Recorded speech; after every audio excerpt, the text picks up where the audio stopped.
దాదాపు పిసిసి అధ్యక్షుడు, 15 మంది మంత్రులు, 10 మంది ఎంపీలు, 60 మంది ఎమ్మెల్యేలు, ఏఐసిసి ప్రధాన కార్యదర్శి, కార్యదర్శులు, కార్యకర్త నుండి డీజీపీ వరకు పోలీసులు, ఎన్నికల సిబ్బంది అందరూ కుమ్మక్కైపోయి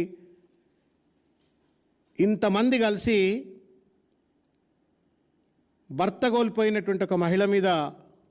అనేక దాష్టికాలకు పాల్పడి, బీఆర్ఎస్ పార్టీ కార్యకర్తలపైన అనేక దాష్టికాలకు పాల్పడి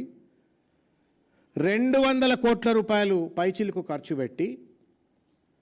వాటిపైన కూడా విశ్వాసం లేకుండా గెలుపు సాధ్యం కాదని తెలిసిన తర్వాత ఎంఐఎంను కాళ్ళ వేళ్ళబడి ఎంఐఎం శాసనసభ్యులను, కార్పొరేటర్లను పట్టుకొచ్చి బోగస్ ఓటర్లతో గెలిచిన తర్వాత కూడా తానేదో గెలిచినట్టు, అదేదో రిఫరెండం అయినట్టు, ఆయన ప్రభుత్వం అంతా కూడా అద్భుతంగా ఉందని చెప్పని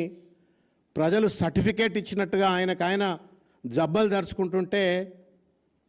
నవ్వాలనా ఏడవాలనా అర్థం కానటువంటి ఒక పరిస్థితి. ఇది ప్రజలకు అర్థమైంది.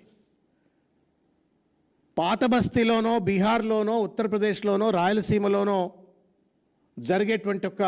Rigging, bogus voting, booth capturing, booth ఏజెంట్లను బెదిరించినటువంటి ఒక వైనం జూబ్లీ హిల్స్, హైదరాబాద్ నడిగడ్డ అయినటువంటి ఒక జూబ్లీ హిల్స్కి పట్టుకొచ్చి మళ్ళా తను